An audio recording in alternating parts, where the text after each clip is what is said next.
officer. We've been able to maintain our safety. So I think it's really, I just wanted to share that we really think it's important to support our police. They do a great job for us, and it's more important now than ever. Because I think people are desperate with the current situation with the coronavirus. So we're getting more instances. So if anything, we need more police, or at least the same effort, and then just working with the community. That's what I wanted to say. So thank you very much. Thank you. Up next, we have Lisa Agnelli.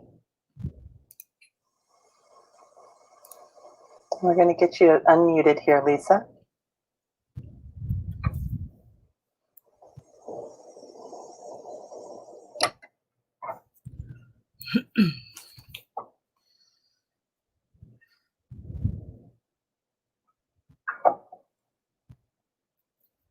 Oh, we're still working on it, Lisa. Just a moment, please. Can you hear me now? There you go. Go Great, ahead. thank you. Hi, my name is Lisa Agnelli from the Hamden neighborhood.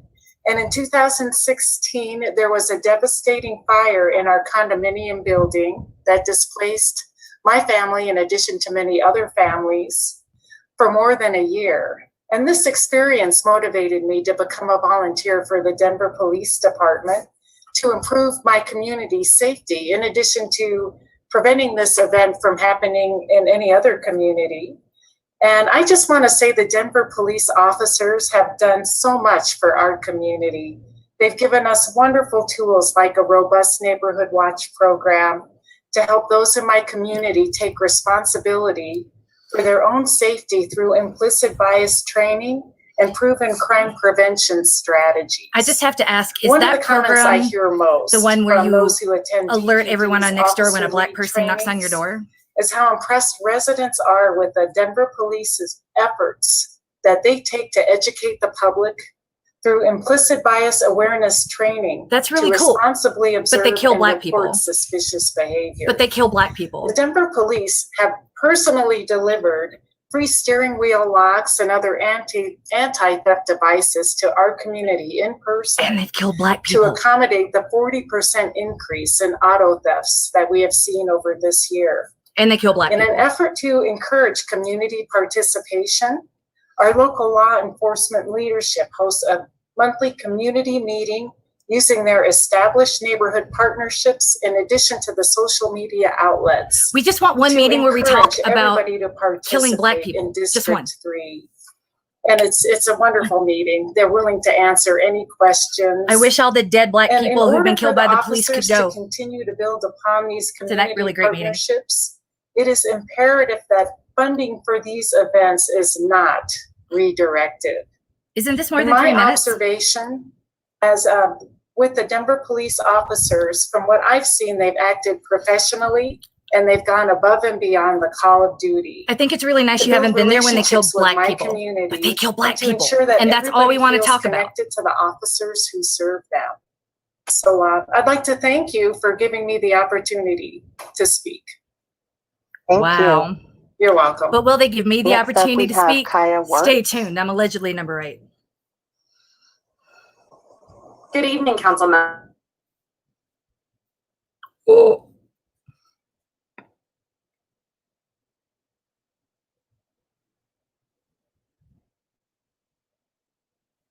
The Homeless Resolution Fund. I have over 12 years of social work experience with homeless individuals in both New York City and in Denver. Based on my experience, I'm intimately aware of the risks that winter brings to the homeless population, even without the complicating factor of COVID-19. Until I moved to Colorado, I had never worked with a client who died due to exposure or who had experienced frostbite. That changed when I started to work here and met countless people who were missing fingers, toes, or even limbs because of living on the street in the cold. In Denver, in a normal year, we already don't have the resources available to us to prevent loss of limb or life due to exposure. Between November 2018 and November 2019, 10% of deaths in the Denver homeless community were caused by exposure. Now that we are also suffering from a pandemic, we need to act now to increase resources to avoid an exponential increase in loss of life in the homeless community when temperatures drop and flu season starts. We need It to has do been that. through hard work and luck that more homeless individuals haven't died from this pandemic in Denver so far. But that luck will not hold through the winter. Truth. And we've stretched our resources as far as they can go, even in the summer when it's warm out. In my first year of working with this population in Denver, I worked with a client who died from exposure despite our best efforts. When he became homeless, he chose not to go to the shelter because of his mental health symptoms. He even refused a motel room because it wasn't his space. You're welcome, and his symptoms Jordan. were too intense. And he died in an alley due to exposure that night. It shouldn't happen. We do not have enough indoor space, most importantly, permanent supported housing dedicated to the homeless in Denver to prevent the loss of life from exposure, while also maintaining low transmission from COVID-19 in the homeless community. In the last 3 months, I've been able to start work on a new project targeted towards people experiencing street homelessness who have been identified as being high risk for a serious outcome from COVID-19. With state funding, we've been able to house 25 people that would have been at risk for death from COVID due to a combination of physical frailty and acute behavioral health symptoms. Without this resource, I truly believe that many of these people would have died in alleyways like my former client. I cannot help but worry about the people who haven't been lucky enough to get help yet, and think about all of the people still sleeping on the street with no end in sight. Increased resources are necessary to maintain lives as we head into this winter. Please vote yes on this measure. Thank you for your time. Thank you. Up next, we have Mary Fleming. Hi. Oops. Oh. Hi, am I unmuted? Is that working? Can you hear me? Oops. Can you hear me now? Go Awesome. ahead, Mary. So there's this kid I know. And this kid, she is a great kid, man. I'm telling you, she is the best kid. She's one of those with big opinions. And so is her mother, because her mom, oh my God, she is one of those people with the big opinions and a bigger mouth, the kind that you keep at a distance because being known as her friend, both personally or professionally, just won't help out at all. Now, this mom knows this and wants better for her daughter. So she buys books and podcasts about trailblazing women who were able to go places that she never quite could. One of those assignments was to find a trailblazer in your own town, and one of the suggestions was to watch a city council meeting. The kid says, I'm going to write about her mom, and points at Candy C. DeBaca. She talks just like you do.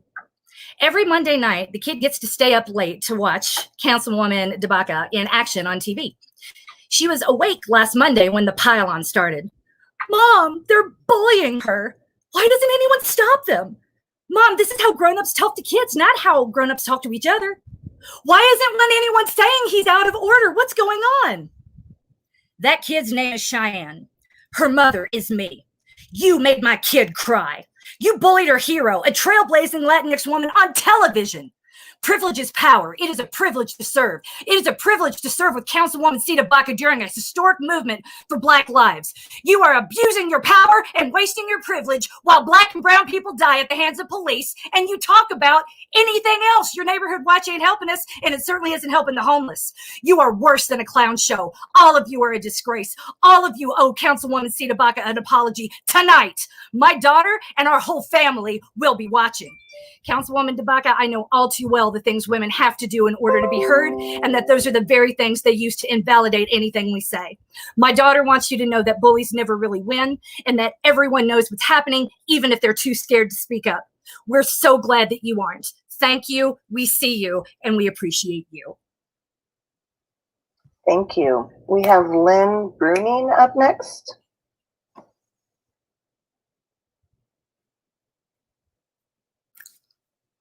How fun was that?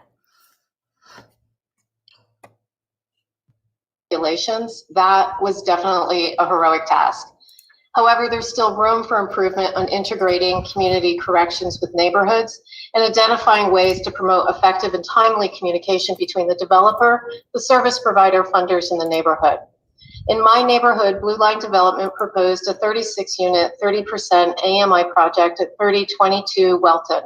Even though the project had been under development since 2016, the immediate neighbors on the 3000 block of Welton first learned of the project when the Board of Adjustment public hearing was announced for a parking variance deficient 22 of 27 spaces.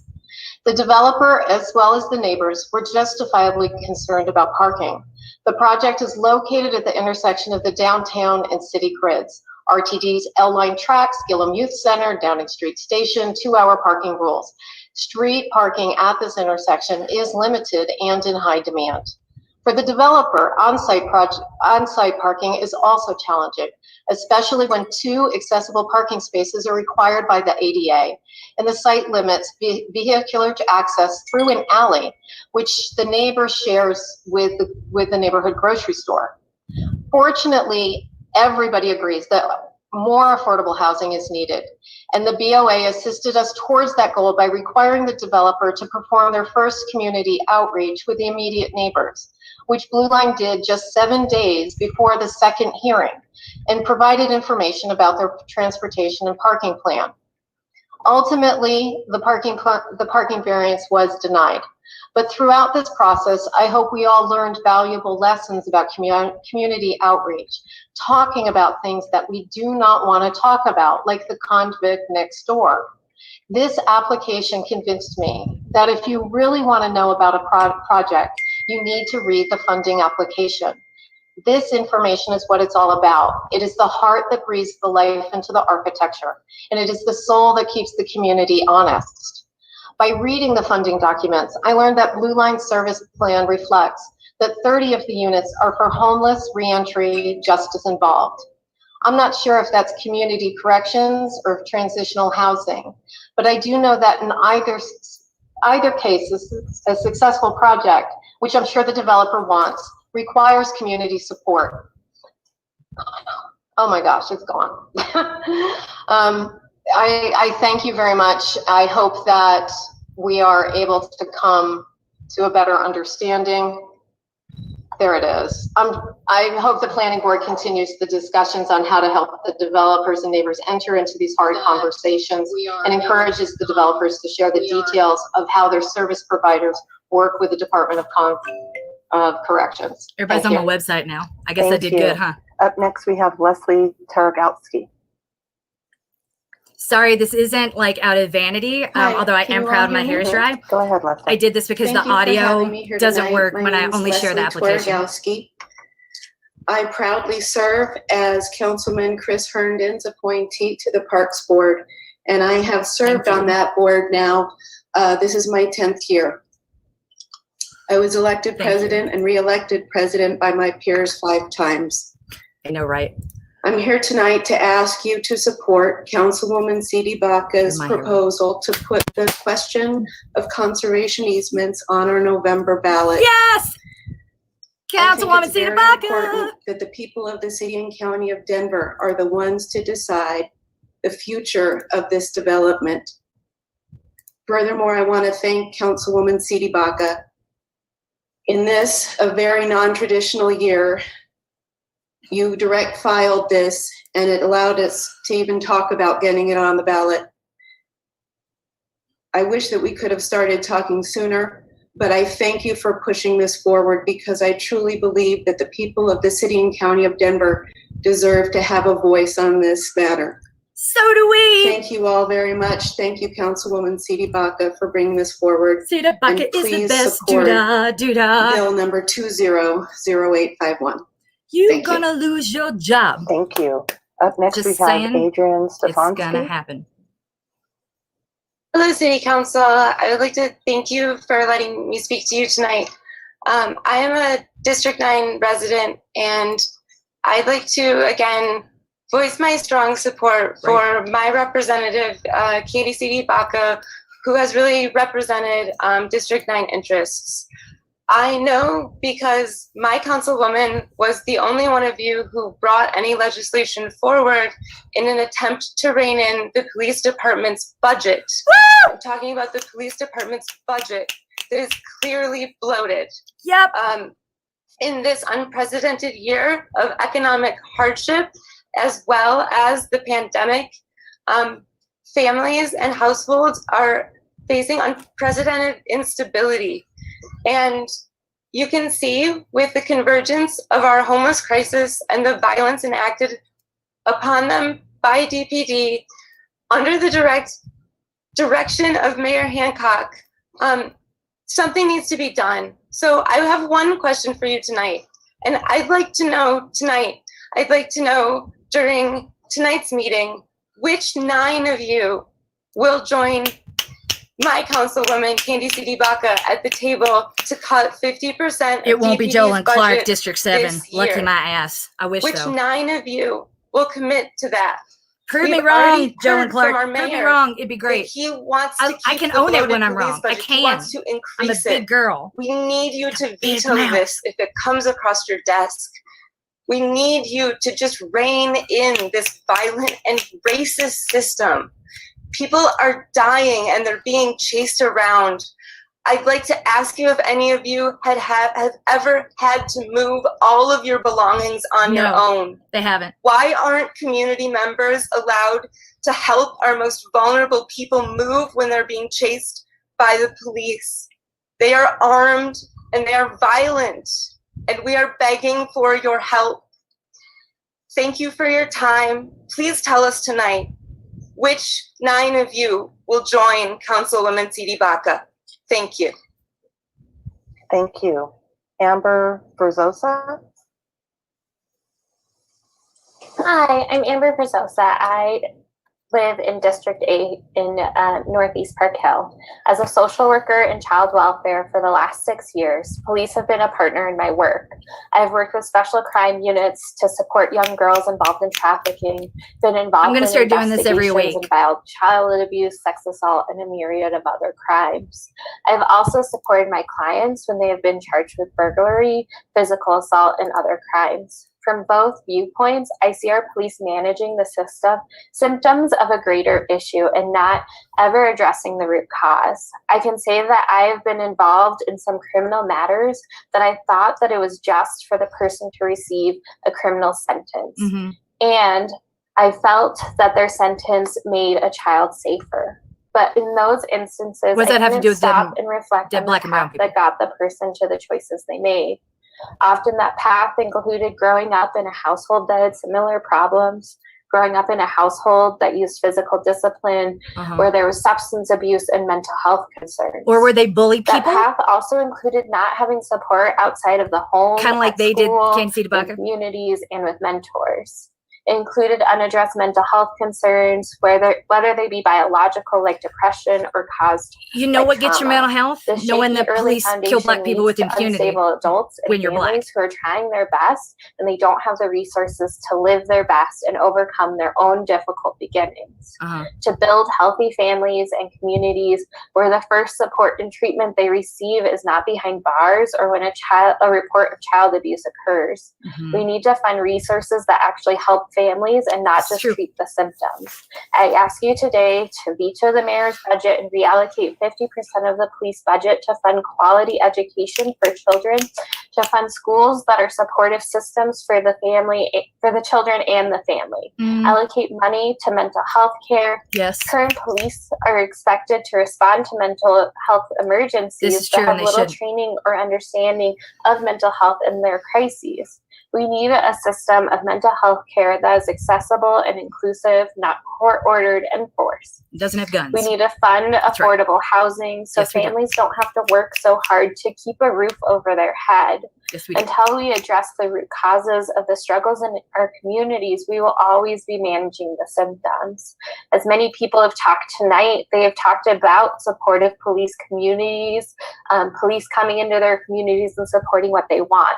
I think that's what we all want in our lives. However, at this point, we have overinflated budgets that don't offer police ability to love actually our approach address too. those things, nor are they actually addressing the root problems. So we need to fund things that actually support our communities. Thank you for your time and listening to me tonight. I agree, and I apologize Thank for all the you. times I interrupted you. I We thought have you were going Sheila something else with McDonald that, up and I'm next. sorry. I'm truly sorry. You went somewhere different with it. I thought it was going to be a pro-police screed. Ugh, I don't have time for that. There you go. There you go. Go Does ahead, that work? Sheila. Sorry about that. Please be pro-police. Hi, Please I'm be Sheila pro-police so I can McDonald. I live interrupt. in the Montclair neighborhood in Council District 5. Thank you for allowing me to speak tonight.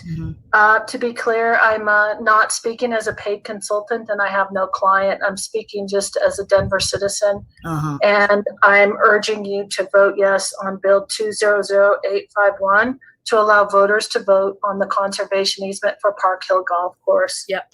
I'm a fourth generation Denverite. I grew up here and I grew up in the parks here. They have shaped my life. I played tennis, softball, soccer. I swam and I lived in the parks across the city. I sledded at Ruby Hill. I cannot tell you the importance they played in my life. I think they're able to shape people's lives in ways that's hard to quantify long term. And so that's why I'm asking you to support the conservation easement. I think, unfortunately, this has become a debate between affordable housing and open space, and both are important. I think we need more affordable housing. I don't think that's the issue here, but I think it's a false narrative to suggest that this developer bought this land to build affordable housing on it. It's just not, that's not how it works. So I would urge you to find a way to support this conservation easement. Let's bring people together and figure out how we can create an open space that supports people across this city.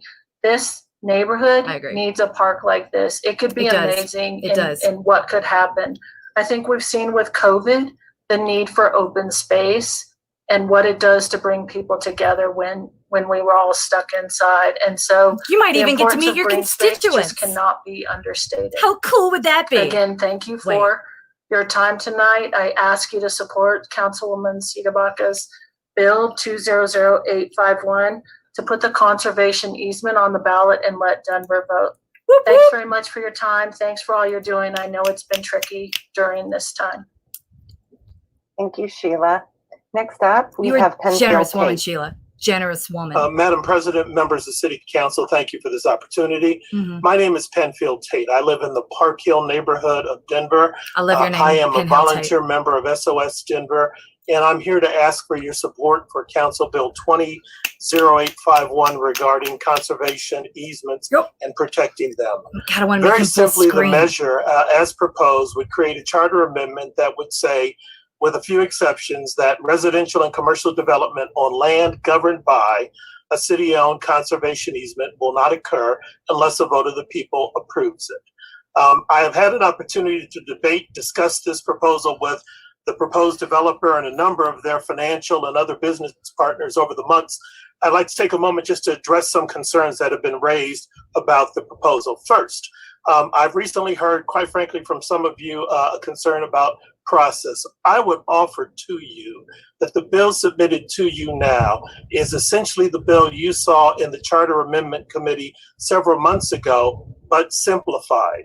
Simplified because SOS Denver heard your concerns, and frankly, we stripped out all of the parks language out of the original proposal.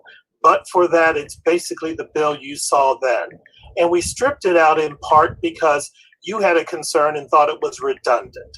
And what's interesting is our taking the parks language out deals with the second issue. That is whether a vote should be limited to those surrounding, in this instance, the Park Hill Golf Course of the entire city. And I would offer to you that since many of you raised the fact about the parks charter amendment, it reads that parks can't be sold or leased unless approved by a vote of the people, not just neighborhoods within a certain radius of a park, but the entire city. And I would submit it's because parks are owned by the city for the benefit of the people, much as land that's been purchased subject to a conservation easement is held for the benefit of all the citizens of the people. We think what's proposed in the charter amendment is consistent with that. Secondly, the greater Park Hill neighborhood has been talking about this for over a year. And when I say the greater Park Hill neighborhood, I mean all of the Park Hill neighborhood. I hear people talk about a distinction between north and south of Martin Luther King Boulevard. I would respectfully submit, as a 40-year resident of Northeast Denver, that is somewhat of an artificial distinction. Park Hill has, in a survey done by Greater Park Hill, 77% of the people said they'd prefer to see it kept as open space. Finally, the proposal does not preclude ongoing conversation. People can continue to talk, and they should talk, with the developer, with the city, about their hopes and aspirations for the park. We're simply asking that before any development is allowed, it goes to a vote of the people. Thank you for your time.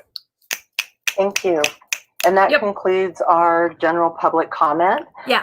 Tonight, in these times of social change, it's critical that members of the public have more opportunities to be heard by leaders at all levels of government. You mean ignored? General public comment session will be held before the council meeting on Monday, August 31st. Sign up begins at 12 noon on Friday, August 28th. 12 noon on Friday, y'all. Look forward to hearing from you all more. Get in Thank you there. for attending, and we will begin the council meeting immediately after this general public comment. So please stay on the line.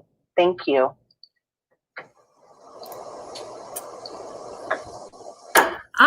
Welcome to the City Council meeting of Monday, August 24th, 2020. Council members, please mute. Unfortunately, I cannot stay and continue to show the meeting because, as you can tell, I got places to go and Proud Boys to give the finger to. I'm really not excited about them showing up, but we are going to the event downtown, and clearly my work here is already done because if you use Twitter, I'm Coach MK Fleming, and Elizabeth Epps, aka my Beyonce, aka Her Highness, says she really liked what I had to say. So I really don't care if anybody else did. That's it. And there's also a cute video. My daughter, Cheyenne, who does not understand the concept of time, which is precious because she's little, and how could she? She had a message for Candy C. Tabaka that I will also be posting somewhere else, mainly because I think it's hilarious that she thinks that Candy is somehow her age, which is amazing. But I don't discuss logic with someone who thinks that Santa Claus is real and that Elsa is actually her friend, because why would you?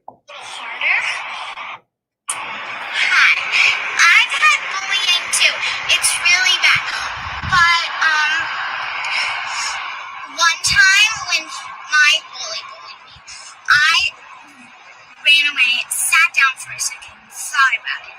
Then I went back and walked up to her and standed up for myself. And I know it might not be easy since you're littler than me and it's a little harder, but if you just try it, you'll get over with it better. I mean, she kind of kills it there, right? Candy C. Tabaka, we thank you for standing up in the face of all the bullying you received. We saw how ugly it was last week. We will continue to back you. We will all wish that you are our councilwoman, because low-key, we really, really do. We love everything that you stand for. We love how you listen to the people, and we're going to try to make, if our own council people don't do the same, we're going to keep looking and rattling the cages until we find people who will. I know standing up to bullies can be really hard in the workplace. God knows I had to do it for several years. And that's why, in all honesty, I probably don't use my MBA for warden, and I stay home with my children and use my voice and my privilege, which is a privilege in and of itself, to do things like I just did. And if that is what I'm destined to do with the rest of my life, then that's still a pretty cool life, because you know what? I don't have to worry about dying at the hands of police. So thank you for being something in this hellscape that has become American politics, that not only my daughter can believe in, but that I can too. Because that is kind of what gets me out of bed every morning, is the fact that she thinks that I sound like you. And she thinks that's a good thing. It's never been a good thing at any point in my life. Maybe times are changing. And I can't wait to watch you shine.